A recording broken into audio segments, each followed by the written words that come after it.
Another Dr. Seuss book. Horton Hears the Who. Horton is the elephant. We see him on other books too. Horton.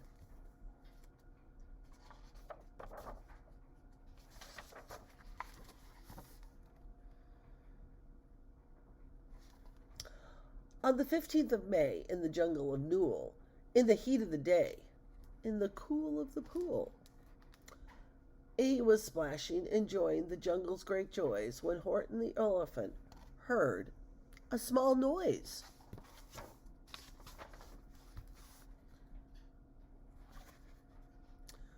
Horton stopped splashing. He looked towards the sound. That's funny, thought Horton. There's no one around. Then he heard it again. A very faint yelp, as if some tiny person were calling for help. I'll help you, said Horton.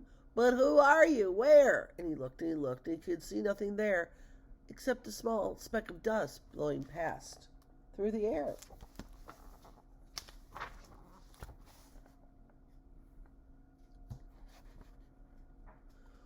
I say, murmured Horton, I've never heard tell of a small speck of dust that is able to yell. For you to know what I think. Well, I think that there must be someone on top of that small speck of dust. Some sort of creature of very small size, too small to be seen by an elephant's eyes.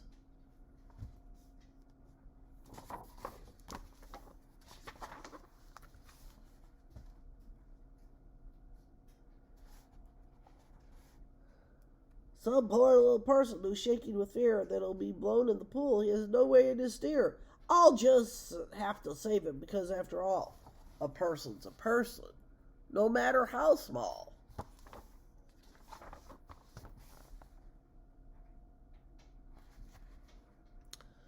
So gently and using the greatest of care, the elephant stretched out his trunk through the air, and he lifted the dust speck and carried it over and placed it very safe on a very soft clover.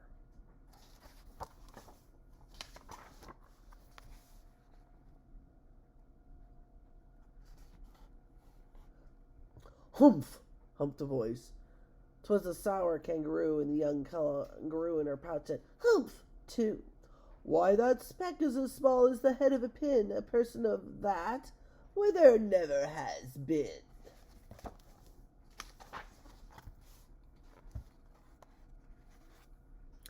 Believe me, said Horton, I tell you sincerely, my ears are quite keen, and I heard him quite clearly. I know there's a person down there, and what's more, quite likely there's two, even three, even four, quite likely. And a family for all that we know. A family with children just starting to grow. So please, said Horton, as a favor to me, try not to disturb them. Please, just let them be.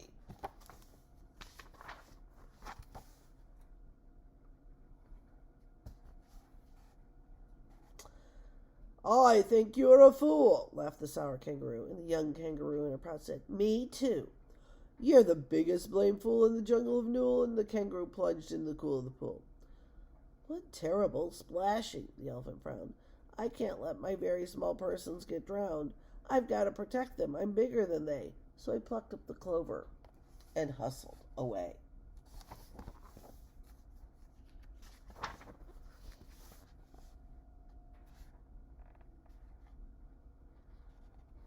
Through the high jungle treetops, the news quickly spread. He talks to a dust speck. He's out of his head. Just look at him walk with that speck on that flower. And Horton walked worrying almost an hour. Should I put this speck down? Horton thought with alarm. If I do, those small persons may come to great harm. I can't put it down, and I won't after all. A person's a person, no matter how small.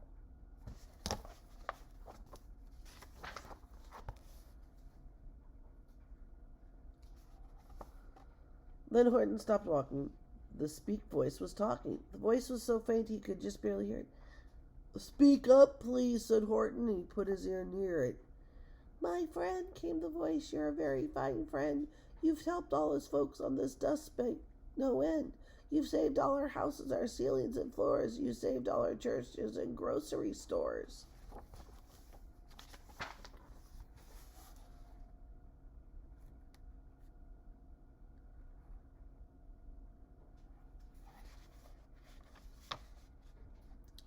You mean, Horton gasped, you have buildings there too? Oh, yes, piped the voice, we most certainly do. I know, called the voice. I'm too small to be seen, but I'm mayor of a town that is friendly and clean. Our buildings to you would seem terribly small, but to us who aren't big, they're wonderfully tall. Our town is called Whoville, for I'm a Who, and we Whos are as thankful and grateful to you. And Horton called back to the mayor of the town. You're safe now, don't worry. I won't let you down.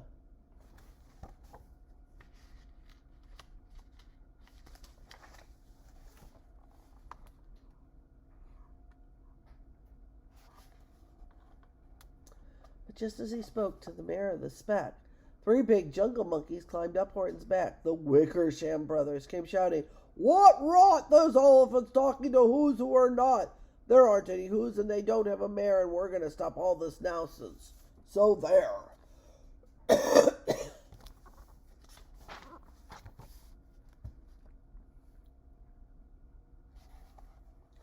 They snatched Horton's clover. They carried it off to a black-bottomed eagle named Vladikoff, a mighty strong eagle with very soft wing. And they said, Would you kindly get rid of this thing? And before the poor elephant could even speak, the eagle flew off with the flower in its beak.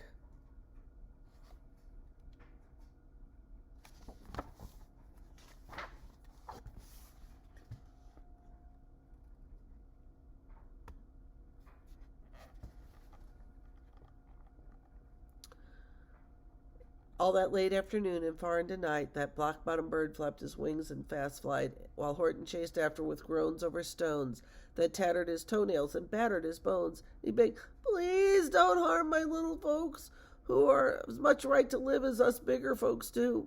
But far, far beyond him, that eagle kept flapping, and over his shoulder called back, Quit your yapping. I'll fly the night through. I'm a bird. I don't mind it. And I'll hide this tomorrow, and you'll never find it.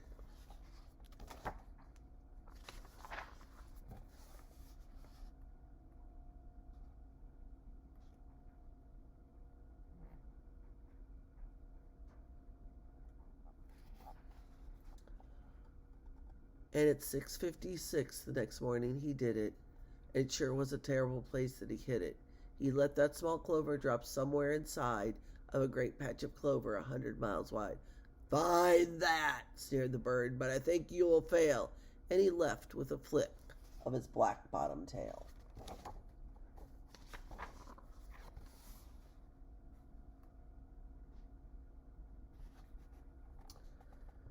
I'll find it, cried Horton. I'll find it or bust. I shall. I find my friends on my small speck of dust. And clover by clover, with care, he picked up and searched them and called, Are you there? But clover by clover he found there was one thing he sought, for it was just not around. And by poor noon, old Horton, more dead than alive, had picked, searched, and piled 9,005.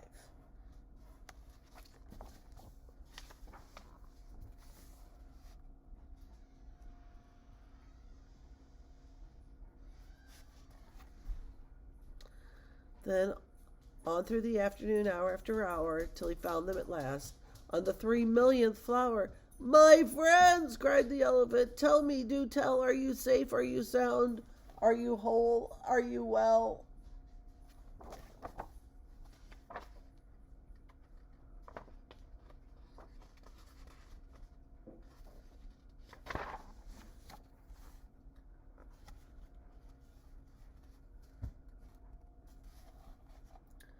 Humph, humphed a voice.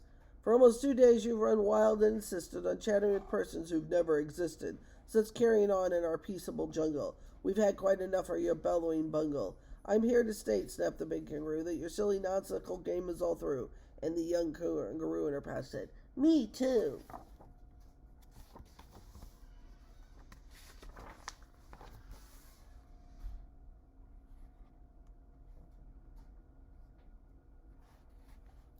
With the help of the Wickersham brothers and dozens of Wickersham uncles and Wickersham cousins and Wickersham in-laws who I've engaged, you're going to be roped and you're going to be caged. And that dustbeck, that we shall boil in hot steaming kettle of bezelnut. Boil it, gasped Horton. No, that you can't do it. It's all full of persons. And I'll prove it to you.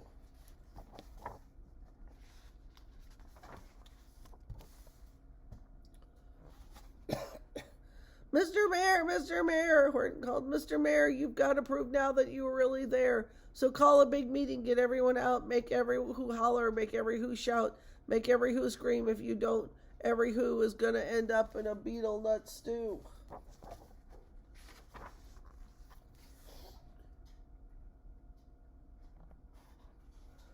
And down on the dust speck, the scared little mayor called a big meeting in Whoville town square. As people cried loudly, they cried out in fear, "We're here! We're here! We're here! We're here!"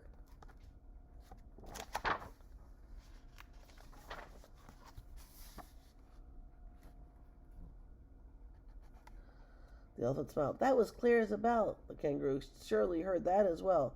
"All I heard," snapped the big kangaroo, "was the breeze and the faint sound of wind through the far distant trees. I hear no small voices, and you didn't either." And the young kangaroo in her pouch said, "Me neither."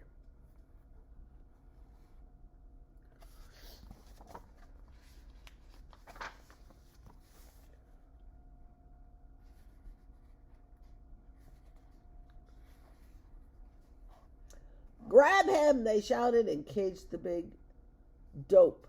"Lasso his stomach with 10 miles of rope. Tight, then not so tight he'll never shake loose. Then dump that dumb speck in the beetle nut juice." Horton fought back with great vigor and vim, but the Wickersham gang was too many for him. They beat him, they mauled him, they started to haul him into his cage, but he managed to call to the mayor, "Don't give up, I believe in you all. A person's a person, no matter how small, and a very small person will not have to die if you make yourself heard, so come on now and try."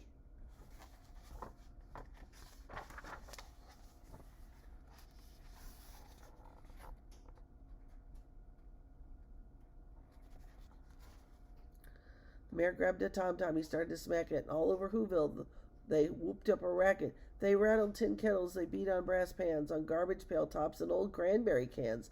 They blew on bazookas and blasted great toots, on clarinets, oompas, and boompas, and flutes.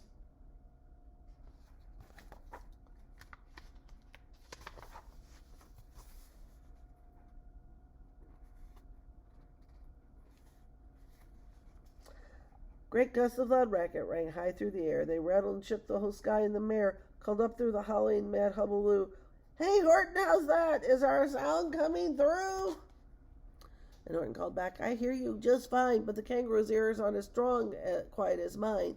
They don't hear a thing. And are you sure all your boys are doing their best and they're all making noise? Are you sure every who down in Whoville is working? Quick, look through your town. Is anyone shirking?"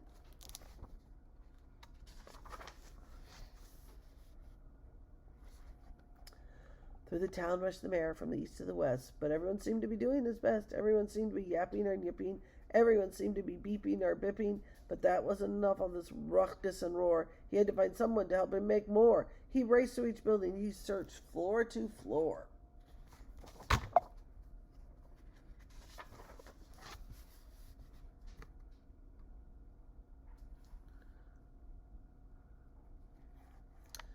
And just as he felt he was getting nowhere and almost about to give up in despair, he suddenly bruised through the door, and the mayor discovered one shirker quite hidden away in the Fairfax apartments, apartment 12D. A very small shirker named Jojo was standing there, just standing, bouncing a yo-yo, not making a sound, not a yip or a chirp, and the mayor rushed inside and grabbed the young twerp.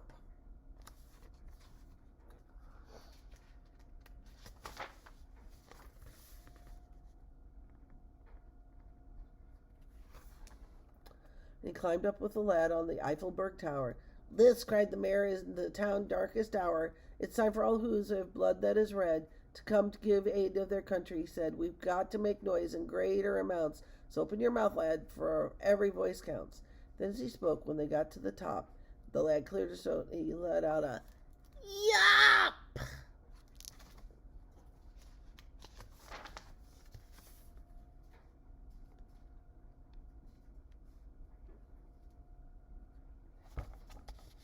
And that yop, that one small extra yop, put it over. Fine at last, from the speck on that clover, the voices were heard. They rang out and clear and clean, and the elephant smiled. "Do you see what I mean? They've proved they are persons, no matter how small, and their whole world was saved by the smallest of all."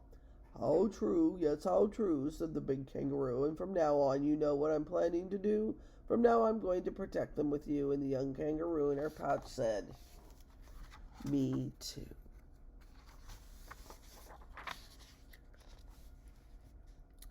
From sun in the summer, from the rain when it's fallish, I'm going to protect them, no matter how smallish.